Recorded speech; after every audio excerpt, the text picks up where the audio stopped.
What's up, dirty nerds? Hello, live family. How is everyone today? Hope everyone had a great second. Kicked something. Yes, I know. I hope everyone had a great second day of October. I know we did. We got to see good friends. We got to hang out all day. It was pretty nice. And we had another great episode where Charlotte got to watch a movie with us. It was absolutely amazing and terrible at the same time. I actually really like this movie. So today we watched Willy's Wonderland. Willy's Wonderland is basically a knockoff Five Nights at Freddy's. I was complaining about it the entire time. That's basically how I would That is exactly what it is. Describe this movie. There's been other movies like this that have done this whole shtick. But this one's the closest. Crazy creatures coming in or not coming in, but crazy creatures that are like Chuck E. Cheese monsters. But this is the newest one. It came out this year. This is the next but the next horror movie starring Nick Cage. The most recent one that I know of before this was Color Out of Space, which is a H.P. Lovecraft adaptation that I truly loved. That was a really good movie. In this movie, Nick Cage doesn't even get one line. He doesn't say one word. He just makes noise. The whole movie, yeah. He grunts a couple times, so his voice box works. That's good. But that's it. So this whole movie is super cheese. It's almost guaranteed cheese. Everything you see coming. There's not one thing that you don't see coming in any of this. It's so silly. The animatronics are possessed by serial killers who ran the place before, who opened the place to get families in so that they could murder them. As if a bunch of serial killers opened a Chuck E. Cheese just to kill people. But instead of getting caught in 1983. Yeah, instead of getting caught, they all did a ritual suicide. That was 3 years before the original Five Nights at Freddy's game. And then summoned their souls into the animatronics. And then some other guy bought the land and reopened, and now the animatronics were killing people, so then they shut down again. Made a deal with the animatronics saying that they would try to get people from the highway and feed them that way, because they need to eat or whatever. Which makes no sense because they're animatronics. But they need to murder, I guess. And so the city had this pact with the animatronic beasts. And Nicolas Cage, who is only known as the janitor the whole movie, is driving a freaking brand new Camaro. It doesn't give a story. It doesn't give a backstory. It doesn't give anything. He's just driving down this highway. His tires pop. And he has to pull over and get his car repaired. It never explains where he's going. When he gets to the mechanic, they're like, "Oh, we're gonna have to fix the chip in it and the tires and blah blah blah." And so he goes to try to pay. Only has credit card. He says, "We don't take card. We only take cash." His ATM is down. So he's like, "I got a job for you. You can go clean this dirty Willy's Wonderland, the animatronic Chuck E. Cheese place." Did I miss any parts? So far enough. Yeah, and the whole time, the janitor's not talking. He's just acting fully on body language, which, if any of you have watched any Nicolas Cage movies, you know he can do.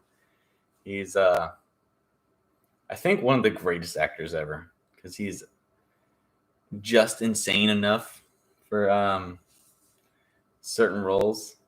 It just in general. But I think his insanity is a good kind of insanity where he can manifest whatever he wants and portray it. But yeah, so the guy's like, I will pay for your entire car if you can spend one night in here just cleaning. So it's like, all right, that's a good deal. And like a good custodian, he just starts cleaning. Like, he doesn't say any words at all. He just starts cleaning.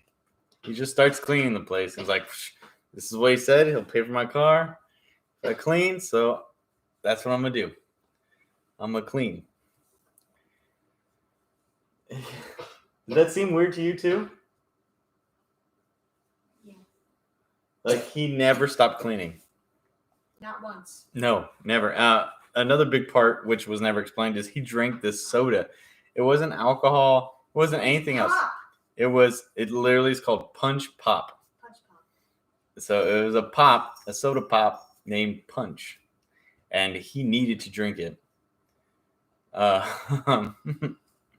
There's so many goofy parts in this movie. The animatronics obviously start attacking him. And like he'll kill one, and then his phone alarm would go off like it's break time, and then he would go in the break room, pop open a soda, drink it, and then throw it away. And eventually he finds in the break room there's a pinball machine.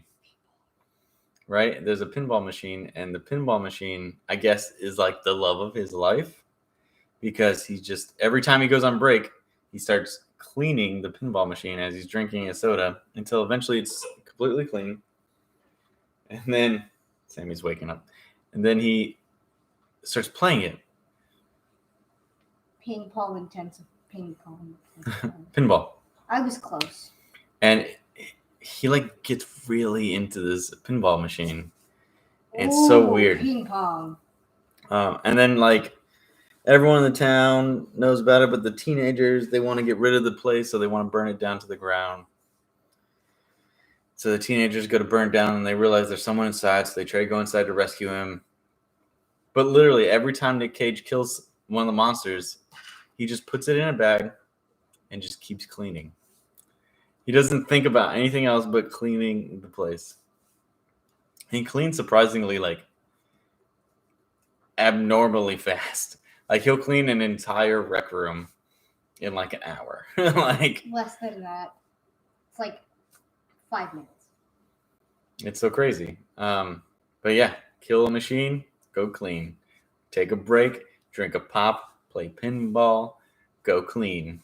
Kill a machine, clean some more, go break. Like, that's the repeating process. The kids come in. Of course, the two kids that are having sex, they die. Because you never have sex in a horror movie, obviously. I will say that they really try to play up stereotypes in this one, which I know is like a trope. And I think that's what they were aiming for, were tropes. And that, you know, it was a goofy horror movie. That's what it was for. But I think some tropes shouldn't be touched anymore, like racist tropes. Like they made the only black person in the entire town super ghetto. But why? Why? Just because he's black, he has to be ghetto? That kind of seems messed up. Of course he died because that's a trope, but he was also the one having sex, so that's 2 tropes he committed. So of course he died. Literally all the kids die, even like the other main character, the female lead, who got adopted by the sheriff. She's not dead. No, her boyfriend died, which I didn't see coming. I thought he was gonna live because it's always like the boyfriend and stuff. But eventually they make it through the night. And they get to leave. It was weird to me though because I wasn't sure if Nick Cage just like pseudo adopted the girl because the sheriff got murdered, or if they became a love interest because they never really said the teenage girl's age. You know what I mean? Like he doesn't say a word the whole time. He just gets in his Camaro, and then she just gets in his Camaro and they drive off. They kill the last thing. They kill the last monster by running it over, and they just drive off into the end. So if she was 18, they might have been love interest. If she was under 18, I'm assuming he's like the father figure now. For some reason, he's the only person in the world that can kill these machines. The soda pop gives him like extra strength. I don't understand a lot of things, but that's part of the fun is not understanding. It's just silly. would I consider a good movie? I would consider this a good movie. I've really, really enjoyed this movie. It's now like within my top 5 for classic, funny horror movies. Now, would you call this horror-tastic, Charlotte? Yes. You would? What? No. You wouldn't call it horror-tastic? It's like-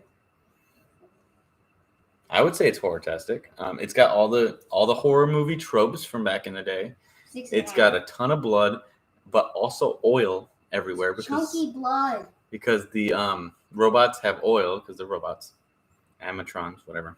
Don't forget he changed his Um, shirt every time he murdered one. Yeah. Oh yeah, that was another thing that had to be specified. Every time he got oil covered in him, every time he killed one of them, He just changed his shirt. and so he changes his shirt. There's a pile of shirts There's like that say Willy's Wonderland staff. he murdered He- like 7 of them. He changes his shirts every time he kills one of them, but he doesn't wear it when he starts or when he ends. He puts his normal clothes back on. It's just silly. Like while he's a Willy Wonderland staff member, he has to wear the shirt. So, it's silly. I really want one of those shirts. Hint, hint. If Hallie ever watches this, which I don't actually will. But would I consider horror-tastic? Yes, I do. I think it has all the movie tropes. I think it has enough gore in it. The sheriff was literally ripped in half in one swipe by Willy, the final boss monster. That's true.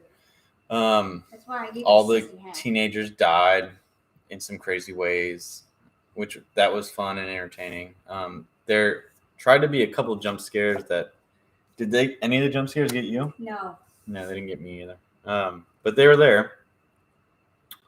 So yeah. What was wrong with it? I'll say they went too hard in some spots.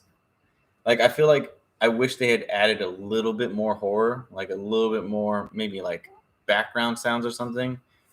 I just want one Like, good make jump scare to get me. One song 20 times. I'm not even worried about that. I just wanted one good jump scare to make me like, oh, you got me. Like I don't. 5.5. Like, obviously, you're not going to make anyone, like, super duper scared if you're making a silly horror movie. But if you can have just one good jump scare, even if it's not one of the monsters, just one good jump scare, that would have made this movie a perfect movie. Who was your favorite character?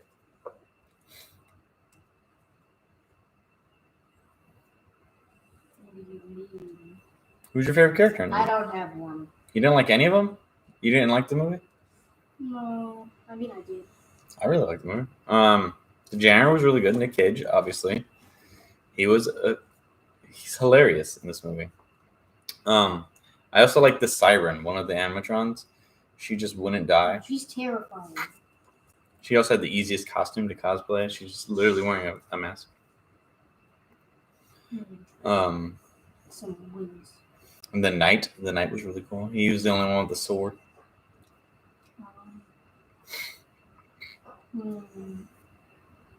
You don't like any of the characters though? No, Do you like any of the monsters? I have to remember them all. Do you have a favorite scene? No.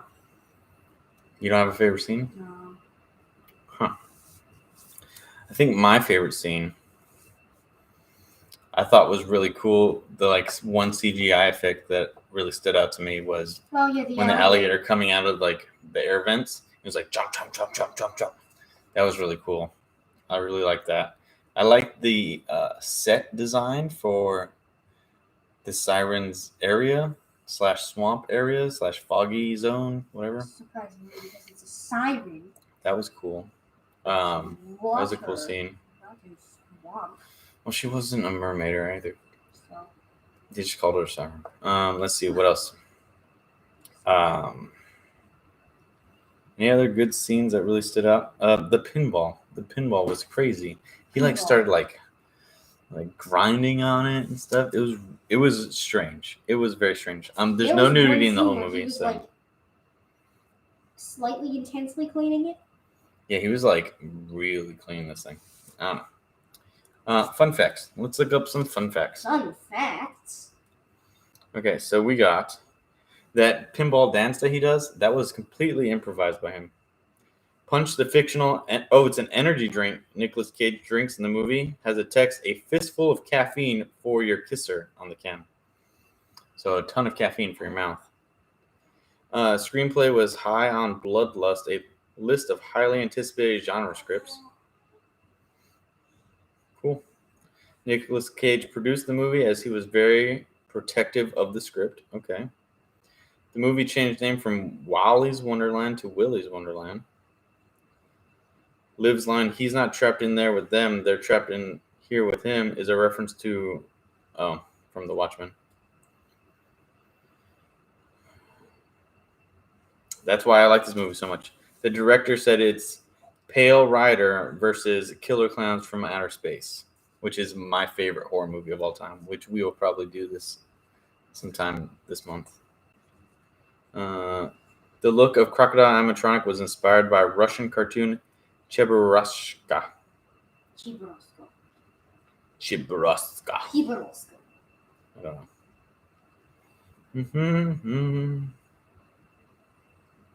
16 minutes. We're in the props department. The character Kathy, played by Kaylee Coman, chewed over 81 pieces of pink chewing gum throughout the course of film. That's funny. One of the girls is stereotypical gum chewer, like wearing a short skirt. One of the producers is the actor who played Mike Tobacco in Killer Clowns from Outer Space. That's awesome. No wonder why this movie reminded me. I brought it up like 3 times while we were watching it. I was like, this reminds me so much of Killer Clowns. Popular video game Five Nights at Freddy, which was a movie version production. Yep. People are attacked by animatronic Do it. at Chuck E. Cheese type restaurant. Do it. It's Nick Cage's 9th horror movie after Vampire's Kiss, Wicker Man, Season of the Witch, Drive Angry, Pay Ghost, Mom and Dad, Mandy, and Color Out of Space. It's just a terrible 5 nights.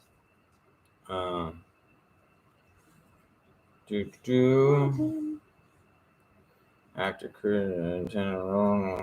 Kevin Lewis' favorite Nicolas Cage movie is Vampire Kiss.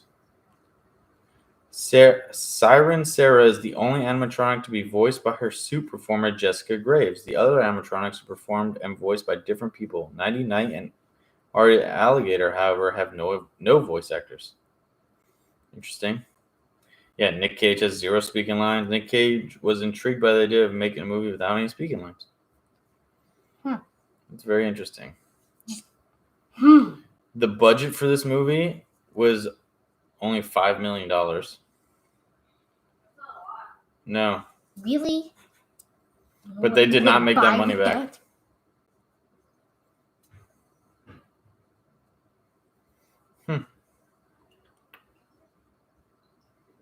Let's see, anything else? No. Goofs. Early on, when Nick Cage first enters the kitchen and starts cleaning, he has a piece of tape on his cheek. He doesn't actually apply the tape to his face till after the fight with the ostrich. I didn't even notice that. I did. That's another weird thing he does in the movie is every time he gets injured, he puts tape over the wound. At one point, he duct tapes his entire torso. Why? I don't know. No, not his entire torso, just like his abdomen. Yeah. Large and small. And his chest. No, he doesn't do his chest. He does. He does it from like up here all the way down. Okay. I'm just saying. But yeah. So what would you rate the movie? 1 out of 5? 1 out of 5. Yes, 1 out of 5, Charlotte. What would you rate it? 3. 3. Allie, what would you rate this movie? Dead center. I would do a 4. So out of 15, that's 10.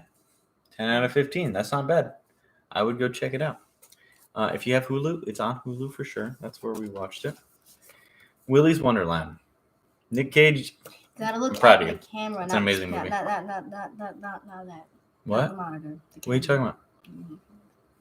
Yeah, I look at the camera. I don't. Okay, whatever. I don't look at.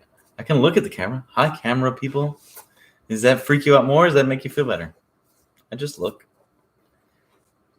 But yeah, that was it. Love you guys. Thank you for everything. Peace out. And we'll be back tomorrow with another horror movie. Oh yeah, bye. Did you want to watch Killer?